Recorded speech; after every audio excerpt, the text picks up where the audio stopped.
G'day, I'm Paul. So the Volvo XC60, it's kind of one of the SUVs that is sometimes forgotten about in the premium segment, and it's one that you guys have been asking us to review for a long time now, so I finally got my hands on one.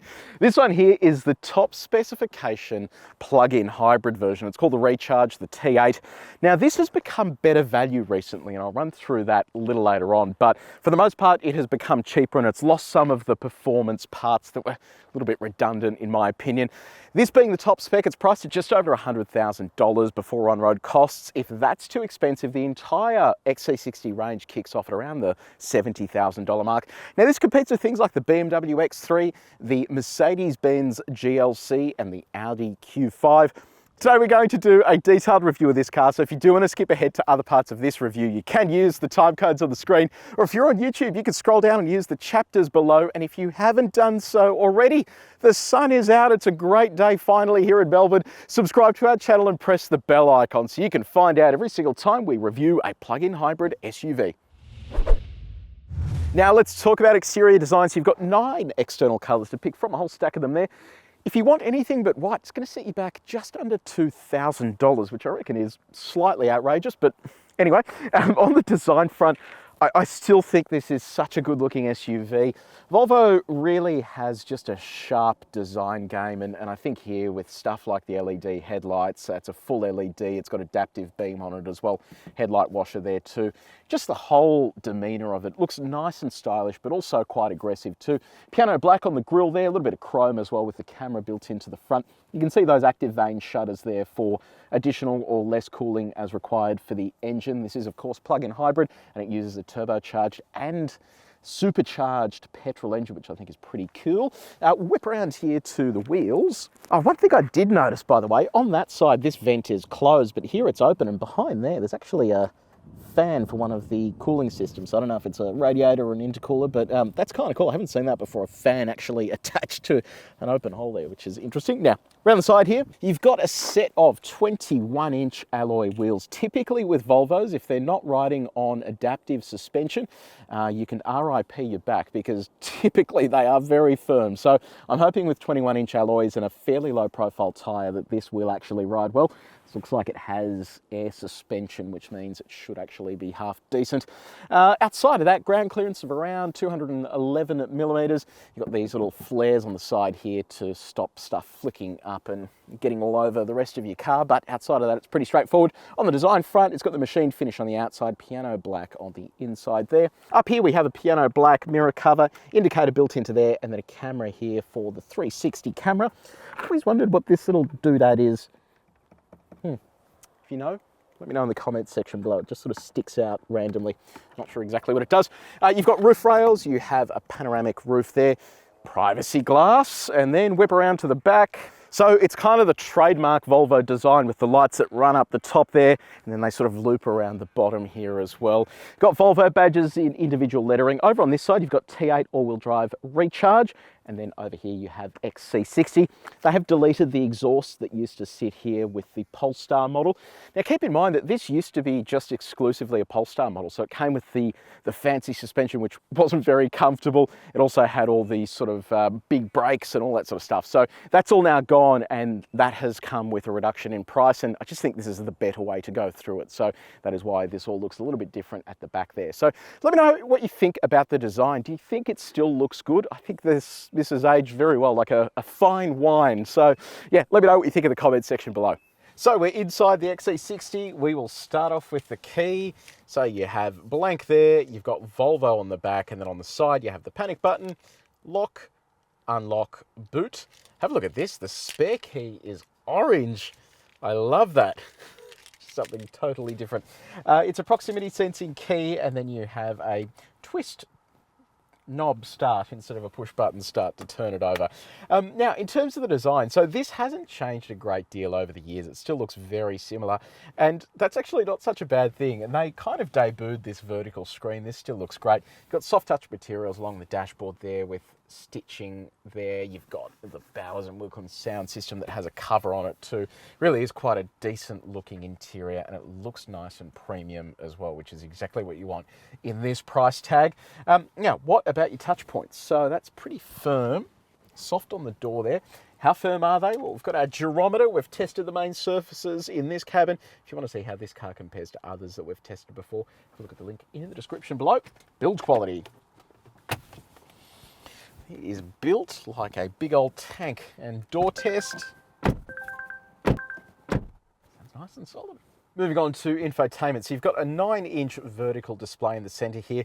Now this has changed a bit. So the infotainment system here has moved from Volvo's in-house system to Android Automotive, similar to the Polestar 2 as well. So I think that this is a big step forward, because it's kind of, having something that's driven by Android means that you're getting constant updates, developers can work on it easily, and you're always at the cutting edge of technology, not sort of at the limits of wherever your internal devs are when it comes to infotainment systems. So some of the features that it comes with include Google Maps. Love this. So there's the proving ground. That's where we do our videos. Very nice. Very quick as well. Look at that. It's nice and sharp. You can do all sorts of stuff with that, so that's really impressive. On the radio front, you have AM, FM, DAB plus digital radio. The whole screen actually works really nicely. It's quick and easy to use. Now, smartphone mirroring, you have Apple CarPlay. You're meant to have Android Auto. It is coming, but for the moment, you only have Apple CarPlay. I'll show you what that looks like. So, takes up that entire screen, which is great.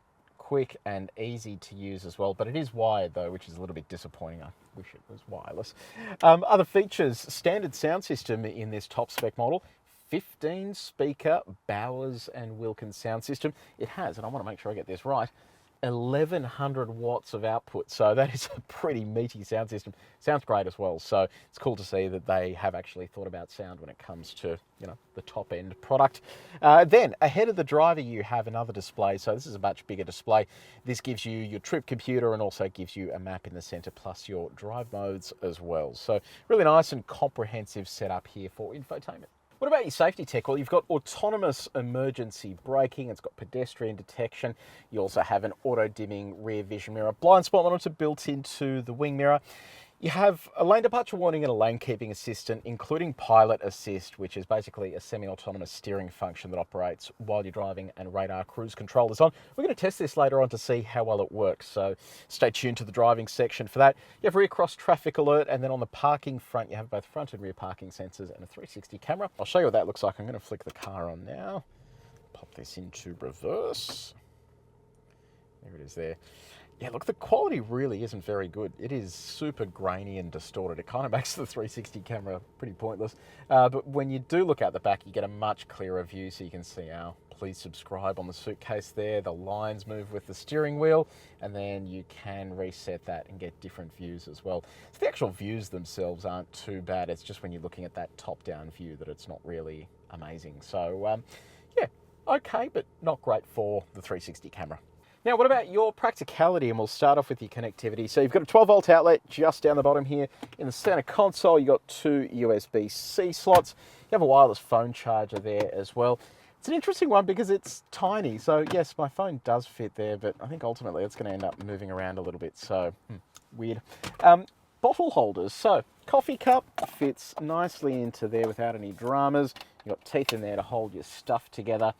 Bottle, that goes into there. Well, small bottle fits in the door. Let's see how the big bottle goes in the door. Yes, that fits in there as well. By the way, you've actually got covers for these too, so you can cover all of that up if you want to, which is pretty cool. Center console, it's pretty small. Nothing sort of too special. And then you've got a glove box down here as well that is pretty reasonably sized. And on the comfort front, you have dual zone automatic climate control. You've got heated and cooled seats plus a heated steering wheel. I love these seats too. They are really comfy. You can extend pretty much all elements of these seats, and they're fully electrically adjustable. So both for the driver and front passenger, memory for both too. So you can go forwards, backwards, backrest can go forwards, backwards. You can lift the front of the seat, the entire seat. Then you have a number of adjustments that come up on screen here, depending on which mode you've selected. So pretty awesome setup. Steering wheel offers both tilt and reach adjustment. And on the reach test, all of this stuff is easy to reach while you're driving. So, second seat of the XC, their room's actually pretty good. Toe room is excellent. Headroom is not too bad, given we've got a panoramic roof there. It's actually not a bad place to be seated. So, map pockets in the back of the seats. You've got 2 USB-C ports back here. You'll notice this hump here, so that is where some of your battery is located. Bit of storage there. You've got a center armrest here with 2 cup holders built into this section. You can slide your bottles into there without any problems. And you can fit these inside the door too if you need to. Got air vents over here as well to keep you nice and cool. I'm going to point something else out. This feature just here. So in addition to your 2 ISOFIX points on the outboard seats and 3 top tether points, you've also got this booster that pops out of the base.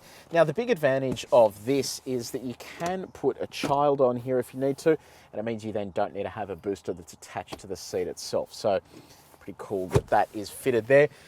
When you look at this cabin, you can kind of tell that Volvo threw a lot of this when they launched the XC60 at it. So there's a lot of features and cool innovations like this in here. I wonder if the next generation of this car will be as well thought out. I hope it is, because this is a pretty impressive setup. And finally, our window test. So it's auto up and down. Oh, so close. Could get so far. Now let's talk cargo space. So you are robbed of a little bit of space here with the plug-in hybrid, but it's not terrible. So you have around 500 litres of cargo space available here. Pretty decent load floor there. You've got a 12-volt outlet off to the side. Beneath the cargo floor, you'll find just a number of random things. So you've got the tank there for the air suspension, tyre repair kit. You've also got the 12-volt battery as well. Yeah, I quite like this space. You can also lower the car to get things in and out easier just by pushing and holding that. That's where your air suspension comes in handy, so that will dump the rear of the car to make it easier to get our bags in. So laptop bag just there. Suitcase there, not bad at all. Now, you can also expand the space by dropping your second row. Now, this is interesting. When I push this, it drops the headrests down, and then that disappears out of the way. So yeah, not a bad setup, but I would like to see like a release lever here for the seats. You may as well have something to make life a little easier. Now, before we go for a drive, I want to run you through this. This is where you charge your XC60 plug-in hybrid. It's a little bit disappointing because the car comes with around a 20 kilowatt hour sized battery, so it has increased in size since the previous iteration of this. But you can only charge it using single phase AC and only at up to 3.6 kilowatts, which means when it's empty, that's like a 6-hour charge, which, I don't know, it's okay, but not amazing. So it would be good to see a faster charging option here, or perhaps even DC charging like we see in some other plug-in hybrid vehicles on the market. So I've just hit the road in the XC60 Recharge. Ooh, this is very nice and quiet. So like most plug-in hybrid vehicles, the car will generally manage what it does in reference to the hybrid drivetrain. It'll figure out when it wants to run on quiet, full electric mode, or when it wants to kick the internal combustion engine on. Now, this particular package is really interesting. So this was obviously built initially for a performance application, but now that they've taken out all the little performance bits, you still get a pretty meaty engine. So it's a 2-litre petrol engine, but it's not only turbocharged, it is supercharged as well. And that means it alone has an output of almost 240 kilowatts of power, 400 newton meters of torque. And then that's mated to an electric motor that has 107 kilowatts of power and 309 newton meters of torque. And that provides a combined output of 340 kilowatts of power and just over 700 newton meters of torque. That is absolutely enormous. So when you are driving the car, you have a number of different drive modes to choose from, and depending on which one you pick, will vary what the car actually does. So you've got hybrid, where it basically manages everything for you, and it will basically deplete your battery pack while you're driving so that you get the most efficiency out of the car. You have power modes, that puts everything in full attack mode. You have pure, which is just full electric mode. You have off-road, which is for off-road driving. It also activates the hill descent control. And finally, you have constant all-wheel drive, where it always has the front and rear axles active. And that whole system is mated to an 8-speed torque converter automatic. The gearbox is really smooth, quite responsive as well, and I'm glad they haven't gone down the path of a dual clutch automatic. Now, how does all that feel behind the wheel? So here in hybrid mode, you can actually get a lot of leverage out of the electric motor without the internal combustion engine kicking on, and it feels really nice and responsive. It's very quick and fast to react. And then if you do sink the boot in all the way, it kicks the internal combustion engine on. Now, I am curious, if I put this into pure, where it is just EV, Typically when you get to the end of throttle travel, it will kick the internal combustion engine on, so I'm gradually applying more and more throttle, more and more. It's actually still on electric, which is great, and then there you go all the way down to the kick down, and that's when it kicks everything on, which is pretty good. So I'll pop that back into hybrid. Now, here's something interesting for you too. They have a single pedal driving mode. So the typical driving mode is just D, and when you roll out of the throttle, it does a little bit of regen, but sort of nothing too crazy. If you go to B mode, it goes into full regen, and that will go all the way until the car's stationary. And you'll see here when we come to a full stop, it then gradually applies that brake, and then we're good to go. So it's a really nice system, and they've integrated it nicely within this whole package. The other thing you can also do with the battery is have it in auto mode, where the car will determine when it needs to put a bit more juice into the battery through the internal combustion engine, or you can just put it into hold. So let's just say right now we have 21 k's of range. If I hit the hold button, it would turn the internal combustion engine on and then run that constantly, so we don't dip below that 21 kilometre figure. And finally, you can use the internal combustion engine to charge the battery too. So that's useful if you don't have access to a charger. You can still top up the battery using fuel as your power source. Now let's talk about fuel economy. PHEVs always have these wildly low fuel economy figures that you can rarely ever hit. Here in this instance, it's 1.6 litres per 100 k's, and I suspect if I press this middle button here, okay, 7.5 litres per 100 k's, and that's over the last 500 kilometres. That's been a fair bit of highway driving. Admittedly, we haven't really charged this car much. We did one charge cycle, but the rest has just been driving the car with the internal combustion engine. So if you take that into account, that's actually not a terrible figure, but very much quite a way off the 2 litre per 100k mark. Let's talk about the ride. So, air suspension means the ride is fantastic, and that's what I said earlier. You have to get a Volvo with air suspension, or at least adaptive damping, because if it's just coil sprung, they tend to be really firm, whereas this air suspension setup is great. It gives you that added flexibility out of the boot as well, of dropping the rear when you need to. So what's it like once you get stuck into it? There are no sort of drive modes per se, but we will put it into power mode. That kicks on the internal combustion engine, gives us a rev gauge on the right. Tip it into first corner here. Look, it has a little bit of body roll, but holy crap, it is moving. It is remarkable. Wow. This is a 4-cylinder, holy crap, it is absolutely hauling ass.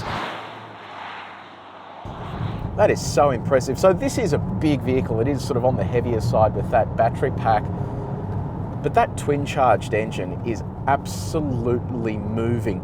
And then when you add in the electric components as well, it just has traction for days. Even out here where it is quite sort of damp at the moment on the back section of the track, it is holding on really impressively, and I'm keen to get it onto the back straight here, because I think this thing is gonna really get moving if it has some room.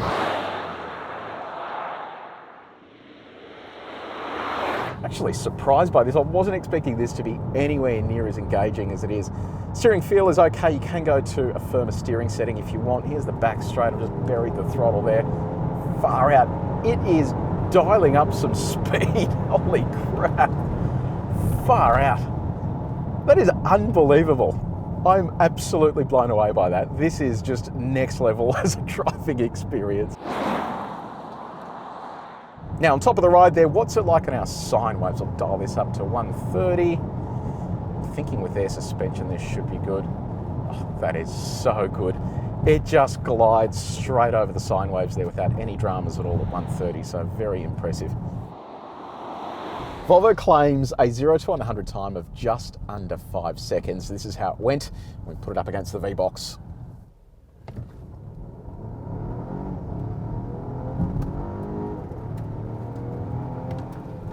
So 5.2 seconds on our V-Box for the 0 to 100 run. A little bit damp out here, so it was having struggles getting traction, but that is still a damn impressive time from the XC60. Okay, time for our reverse test. So put this into reverse, we'll see how fast it goes in reverse. Might as well stick it in power mode so we can get there as quick as possible. So speedo's on the left, let's see what happens. We're all clear, here we go. Whoa, holy crap. So 30 k's an hour max speed in reverse, but oh my God, the torque off the line is ridiculous. It sort of just shoves my head forward. That is insane. I love that. Okay, so time to test our lane support system. So what I'm going to do here, we're on our bowl, and I'm going to try it in this lane, the next lane, and the lane after that. So lane 1, 2, 3, as we move our way up the top. I'm going to do it at 70 k's an hour. This has not only a lane centering function, but when the cruise control is active, it actually has a lane assist system as well. So there it is there. We're on 70 k's an hour. I've got Sean there just in front of me, and at the moment it's holding this lane without any problems. It's making those turns. We're kind of centered in the lane as well, which is pretty good. So I'm going to move up to the next lane now. So let's see how this goes. So this is slightly banked here, but I can feel already it's starting to push me over to the line there. But it is holding us here, which is good. I have to grab at the wheel every now and then, but it is holding us here. And it feels fairly centered as well, which isn't too bad. Now, the real test is going to be lane 3. I think it's going to struggle the most with this. We'll move up to lane 3 now. We'll see what happens. Okay, so it says it's active, but it is, nope, that's not working. I'll just try and get it up there and just gently put it into position. No, it basically is just, yeah, that hasn't worked at all. So, okay, so it is a pass for lane 1 and 2 for the XC60 and then a fail for lane 3. It just couldn't hold itself up there. Now, if you want to see how this car performed against other cars that we've tested before, there is a link in the description below. So turning circle comes in at 11.4 meters, which is really good for an all-wheel drive SUV. And if you do any towing, you have a brake towing capacity of 2,250 kilograms. What's your visibility like? Well, down the front there, it's great. I can see the edges of the bonnet without any problems. The wing mirrors are nice and big, so I get good visibility down the side with a blind spot monitor built into those. Visibility at the back is great as well with a very big envelope there. So the XC60 plug-in hybrid, I genuinely was not expecting to like this car as much as I do. It is so fast, and it's just a completely different package to the other plug-in hybrids in this segment that are kind of all about efficiency and, you know, just being a bit boring. This, on the other hand, is really exciting to drive. Loaded with features, still looks fantastic. And then on the pricing front, it's right where it needs to be in terms of being competitive as well. So let me know in the comments section below, have you bought one of these in the plug-in hybrid trim? Let me know how it's going longer term, because yeah, I just think this is a really good purchase option. Now, if you did enjoy this video, please make sure you like it and share it with your mates. And if you haven't done so already, subscribe to our channel and press the bell icon. But until next time, take it easy.